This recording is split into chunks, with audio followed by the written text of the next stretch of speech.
Great risings to everyone. How are you doing today? I want to come and address a few things from the last video that we did. I know a lot of people were very offended by some of the things that I said, and that's okay. I'm not offended. If you were offended by some things I said, I am more than happy to have a discussion. I think if you are offended by things I said, the most important thing is to come and talk to me face to face, or give me a phone call. If I'm giving out wrong information, I definitely don't mind being corrected. If you don't like the way I give out information, I apologize. I'm gonna be honest with you. One of the main reasons why maybe I do get so crunk or passionate is because I don't fight, or I don't say things, or I don't do things for the purpose of just people seeing me or thinking I'm important or trying to be somebody. I am who I am, and I know who I am, and I don't need anyone in this city to validate for me who I am. But what I have been through has caused me to be who I am. I left home at a very young age, so I was out here, and I had to survive.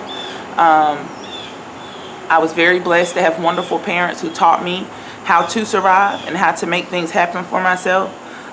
So that I did. I've been shot at by the police. I've had the police run in my house and try to kill me. I've had DSS take my child and kidnap her for a year. And I had doctors lie on me. I had police officers lie on me. I had abusive relationships with men who have beat me, who have hurt me, who have stole from me. I've had people in my community who have robbed me, taken from me. I dropped out of high school because this system was totally out of order. I've had some of the people who are still on school board to this day make it hard for me in school, kick me out of school. I have dealt with a lot of things in my life on a personal level as a young black woman in this community. From the time I was a young person in school, watching all the white children leave my school and watch my education get taken away from me and not valued as much. So I don't fight for anybody but me. I fight because it helps me rearrange the pain in my heart, so I don't go out here and kill people, so I don't go out here and cause more crime, so I don't go out here and be mentally ill or unstable, because I've chosen to take my pain that's happened to me personally and rearrange it into something that can be helpful to help stop others. See, maybe you've never been through anything. Maybe you've never I had Dr. Joseph Lynn right here at Wayne Memorial Hospital call DSS on me and tell a bold-faced lie. And they came and took my daughter for a whole year. A whole year. Didn't even get adjudication. No court case like I was supposed to. You know, you have 30 days for adjudication. Well, they kidnapped my daughter for a whole year. I didn't get my first court case till February 22nd, 2018. They took my daughter August 24th, 2017 over a lie. We're still getting over that. I've had the police run in my house, Officer Powers, pull guns to my head and tell me he was going to shoot me and blow my brains out over my daughter's picture on the wall. I didn't have no drugs. I didn't commit a crime. My dog had bit somebody because the police broke into my house. So I'm just saying, I don't fight. I don't say the things I say to get attention. I don't say the things I say to hurt your feelings. I say the things I say because of my hurt, because of the hurt I see in my community on a daily basis. You don't know how many black women who you turn your nose up at because they have an attitude problem, children have been unrightfully taken from them, have to deal with the pain and the trauma of people lying on them and mistreating them because they are in a poverty state. So because I'm a little bit poorer than you, you judge me and you look at me a certain way. I've been there. That's why I fight. I fight because when a police officer can come in my house and pull a gun on me and put a gun to my head and threaten to blow my brains out and say, look at the picture of your daughter. That's the last time you're ever going to see her before I blow your brains out. This is the Goldsboro police officer in April of 2010. Officer Powers, who became a detective after that. He was able to do that to me. And nothing happened to him. I went to the mayor. I went through all the proper channels, you understand? I went to all the people who I was supposed to talk to ask them, was this okay? They can do this to me? And it was okay. It's okay so many times in our community to disrespect, to hurt, to even murder. Yeah, I know there's black on black crime. Boy, I know about that. But most of the time that black on black crime comes from the fact that we've been so hurt.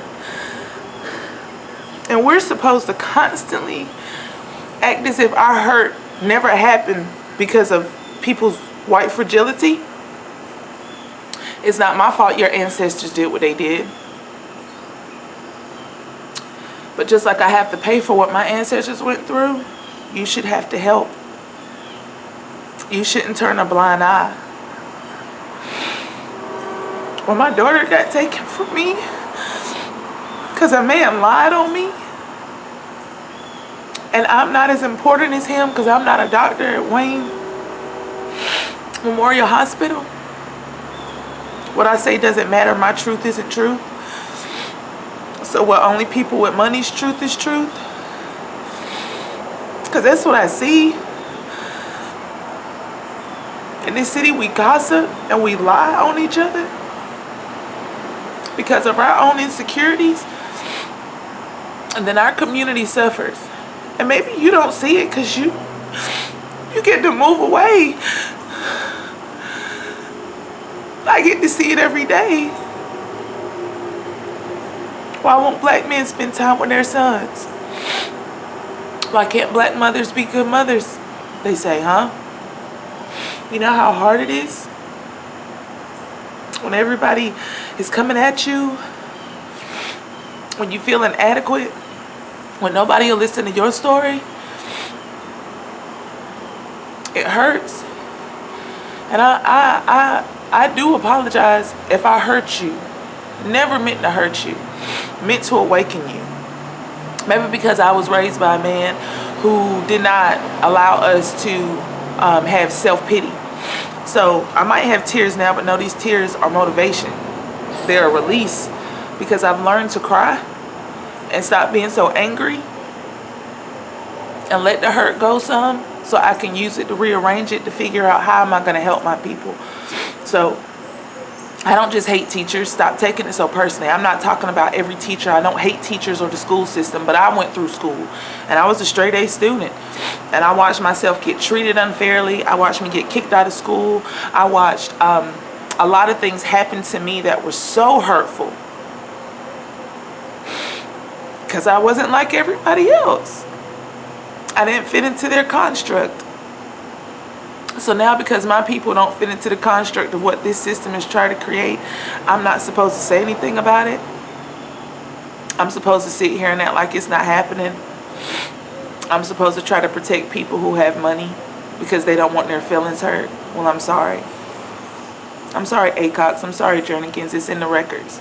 You did steal black children. You did put them into slavery after slavery was over. Y'all did steal land from black families who are still homeless today. So maybe you don't see the 6 degrees of separation, but I do. And if those of us in our community don't start seeing the 6 degrees of separation, I don't understand. I don't understand how your clique, how your sorority, how your crew is more important than humanity. So to me, it's not about just black and white. But since everybody wants to say, oh, well, you know, you're not biblical, you don't say things right. So I'm trying to say things as right as I know how. If your feelings got hurt in the last video, good. Check why they're hurt. Assess your offense. Anytime you are offended, it's something within you. Anytime I've been offended, it was something within me that I needed to check. Your gossip, your gossip about me, because you don't like me or you don't understand me, just know I hear you. Because I have to pray that stuff off. Your poison you putting in people's ears to turn against me, my own family, come on, man. Really? This how we doing Goldsboro?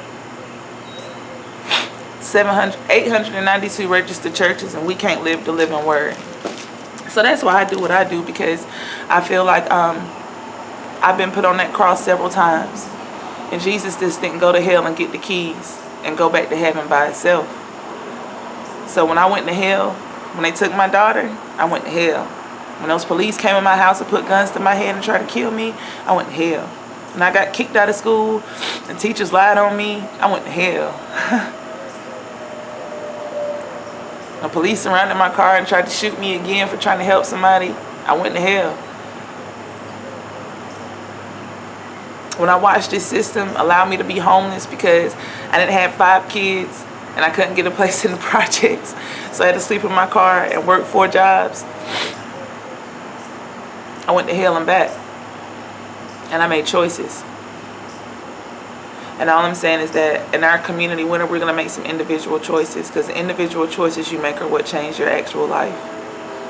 So I'm just going to read this and let our community know I do read the Bible. How do you think I live the living word? Maybe living it looks so different than what you see on this paper. But the movement of God is totally not what you expected, okay? So I'm going to read this out of Luke 11. It's been on my heart. It's so big, and I think it's so powerful. Luke 11, verse 29. Now as the crowds were increasingly thronging him, he began to say, "This present generation is a wicked one. It seeks and demands a sign, a miracle, but no sign shall be given to it except the sign of Jonah the prophet. For just as Jonah became a sign to the people of Nineveh, so will the Son of Man be a sign to this age and generation." The Son of Man. Who is the Son of Man? We are. We are. I'm a son of a man. I'm the daughter of a man. This generation, we're always looking for, we're looking for something big and fall out the sky. It's not. It's within you. The sign is in you. The miracle is in you. I'm here telling you now. But will you listen? Nah, because it said you won't listen in the Bible either. So, then verse 31. Well, verse 30, Jonah became a sign to the people of Nineveh, so also with the Son of Man at this age of generation. Jonah was told, go over here and preach to these people and say something to them, tell them something. And he was like, what? I don't want to do that. Yeah, like I ain't want to do that. Because you don't want to have to deal with what comes with it, right? Verse 31. The queen of the south will arise in judgment with the people of this age and generation and condemn them. And she came from the ends of the inhabited earth to listen to the wisdom of Solomon. And notice, here is more than Solomon. Now, who is the queen of the south? Let's see. It refers to the queen of Sheba out of Ethiopia. So, would that be us black women? Would that say that at this time, for this generation, the queen of the south, the black woman, should arise in judgment with the people and the age of this generation to help correct them? So, black women rise. So that's the only apology maybe I have for anyone who was offended, because I know who I am. I'm the mother of all civilizations. I am a black woman. So therefore, maybe you're not used to black mamas, but they don't play that. We don't sugarcoat. I'm not holding your hand and petting you up. I love you and I will nurture you. But as my children, white people, Hispanic people, Asian people, as our children, there's some things I'm going to have to let you know that you probably don't want to know, that you probably don't appreciate. But as your mom, as your leader, as your nurturer, as the one to do it first, this is what you got to go through, sweetheart. Because what we've been doing right now is not correct. It says, verse 32, the men of Nineveh will appear as witnesses at the judgment of this generation and will condemn it. For they repented at the preaching of Noah, and behold, here is more than Jonah. So that is saying, we have men. If God has come to you and spoke to you and you repented and moved and did what you were supposed to do, let's go. But those of you who are still waiting, trying to figure out why you not right, still trying to figure out what you can get away with, that ain't gonna work. No one, verse 33, no one after lighting the lamp puts it in a cellar or a crypt or under a bushel measure, but on a lampstand, that those who are coming in may see the light. So once I awaken to myself, I'm supposed to hide this. I'm supposed to go tuck in the corner. I'm not supposed to tell you the truth. No, it tells me right here in the word that I'm supposed to put my light up on a lampstand so everybody can see it. I am supposed to tell people the truth. I am supposed to shine out the darkness. And you want me to be quiet? You want me to not offend you? I can't do that. That wouldn't be helping you. That wouldn't be truly loving you. No one who loves you allows you to stay in boo-boo. Verse 34. Your eye is the lamp of your body. When your eye and your conscience is sound and fulfilling your office, your whole body is full of light. And when it is not sound and not fulfilling to its office, your body is full of darkness. So be careful, therefore, that the light in you is not darkness. People perish for the lack of knowledge. We have been living off lies and misperceptions. So if you believe in this system, you really are filled with darkness, because the system has been dark. The system has lied to you. So for a lot of people who think you're doing right, if you're doing right off wrong information, you're still doing wrong. So check the information you're looking at. Check the information you're making decisions off of before you feel like that you're right. You have to. Verse 36, and if your entire body is illuminated, having no dark part, it will be wholly bright with light. And when this lamp, its bright rays, will give you light. Now while Jesus was speaking, a Pharisee invited him to take dinner with him. So he entered and reclined at the table. The Pharisee noticed and was astonished to see that Jesus did not wash his hands before dinner. He just sat down. Nasty, huh? Just nasty. But the Lord said to him, now you Pharisees cleanse the outside of your cup and plate, but the inside of yourselves are full of greed and robbery, extortion, malice, and wickedness. Whew. So you want my earrings to match. So you want me to say things a certain way. You want me to present things nicely so people can receive them. Huh? Like all the preachers in Goldsboro have been doing for the past 2 years, 8 years, 10 years. And what progress have we seen? So, like verse 39 says, the inside of you is nasty. Your church is pretty on the outside. Your house look nice on the outside. Your clothes look good on the outside. Your car is clean on the outside, but you're dirty on the inside. Because the doctor who lied on me, I'm sure he got a nice clean house. I'm sure his slacks are always pressed. But he's a liar. And he lied out of his own pride. And got my daughter taken away from me and traumatized. For, like, who's going to forget that? Get taken away from your mom for a whole year for no reason because people lie like it's big. How do you think I'm going to feel? I'm sure that officer's home is nice and clean and tidy. But he was nasty on the inside to pull a gun to my head and tell me to look at a picture of my daughter before he blows my brains out. And the black woman who held my hands and watched him say this to me and knew they had no right to do it. They nasty on the inside. And I understand. Verse 40. You senseless, foolish, stupid ones, acting without reflection or intelligence. Did he not, who made the outside, make the inside also? So you keep reflecting, oh, well, her shop don't look clean. Well, this is dirty. Oh my God, look at those people over there. Look at that trash in the projects. What about the inside? Do you keep your house so clean because you're really nasty on the inside? So it makes you feel good because you can fix that on the outside, but you don't know how to do this on the inside. So you're still jealous, you're still bitter, you're still hateful. So that's why I clean up all the time and keep my outside so clean. That's why I got to look fresh so don't nobody see the trash on the inside of me. I got to have new shoes. I can't go out looking like that. Why? You afraid your darkness going to overshine what's going on the outside? Verse 41. But dedicate your inner self and give as donations to the poor of those things which are within of inward righteousness, and behold, everything is purified and clean for you. How much do we take the time to pour into each other? Have a conversation. I don't want your shirt. I want an apology. I don't want your meal. I want you to say, I apologize. I want you to talk to me. Don't buy me stuff. I don't want your stuff. I need your heart. I need you to have a conversation with me. Verse 42, but woe to you Pharisees, for you tithe the mint and rue and every little herb, but disregard and neglect justice and the love of God, but you ought to have done without leaving the others undone. So that's all I'm saying. I appreciate all the days in the park and all the free snacks and all the free coats. And I thank God for all the popsicles in the hot summertime. But it say right here in verse 42, woe to you who tithe mint and rue and every little herb, but you disregard and neglect justice and the love of God. So I don't want your popsicles. I don't want your coats. I want justice for my people. I want justice. I want the love of God to pour through your heart so you can see what you're doing is unjust. Because you'll give me a coat, but you won't stop the police from running at my house to kill me and take me away from my daughter. You'll give me a popsicle, but you won't stop DSS from lying and taking our children away from us unrightfully.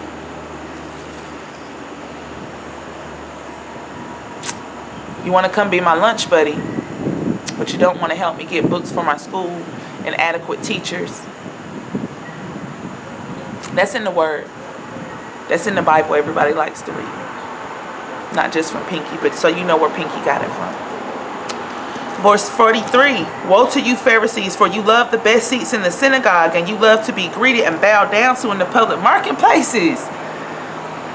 Woe to you, for you are like graves which are not marked or seen, and men walk over them without being aware of it, and you are ceremonially defiled.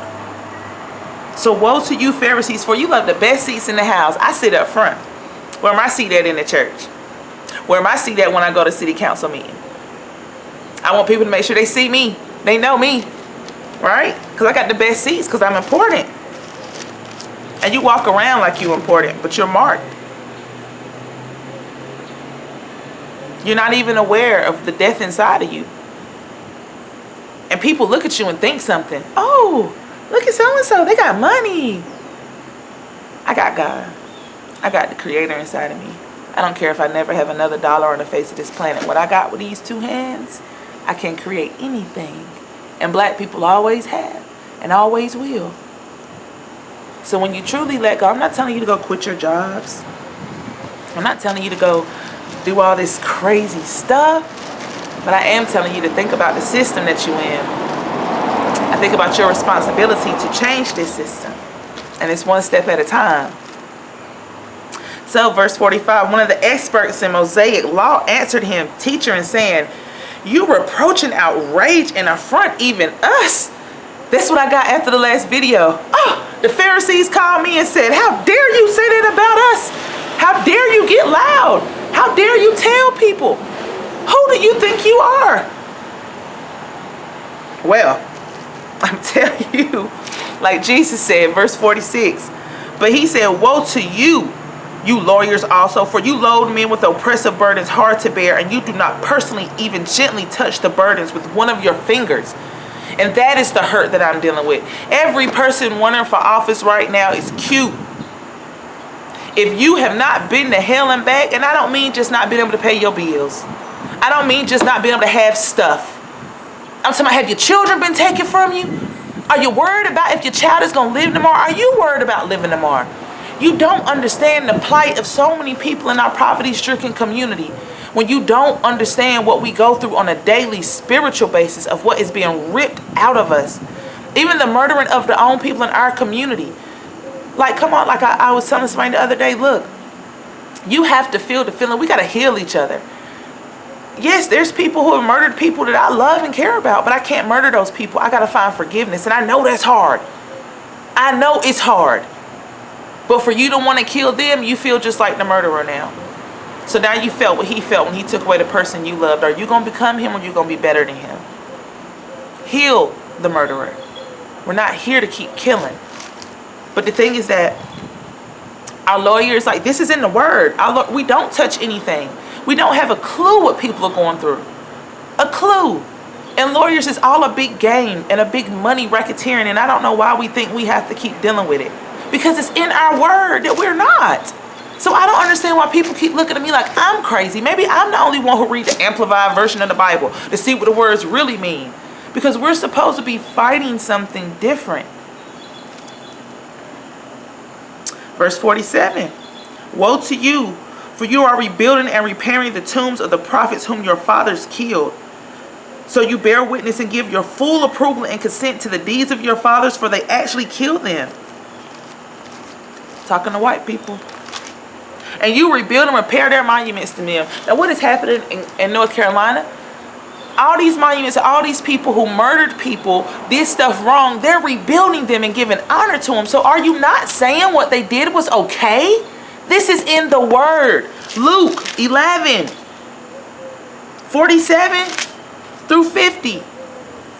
Look it up for yourself, pastors. It says for you to be out here trying to rebuild these monuments dedicated to these people who abuse, use, and hurt people in this community, in this world, you out of order. And you giving reverence to the very spirit that they came in. So yeah. Okay? Verse 49.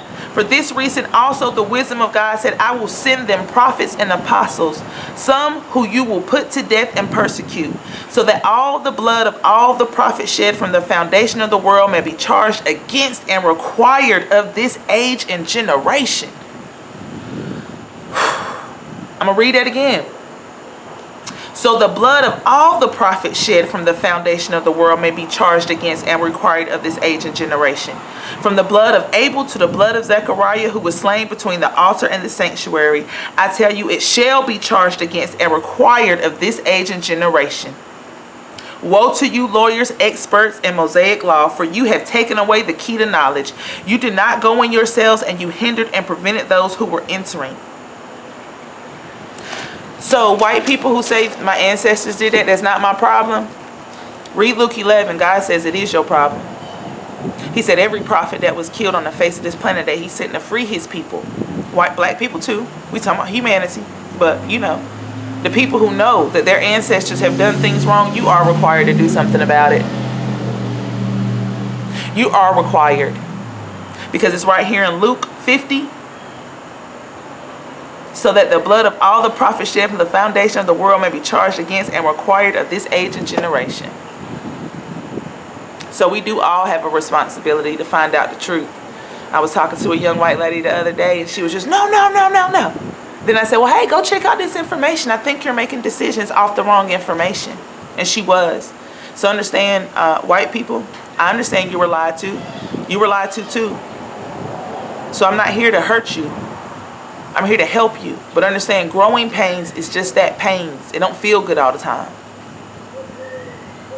So you can get upset with me.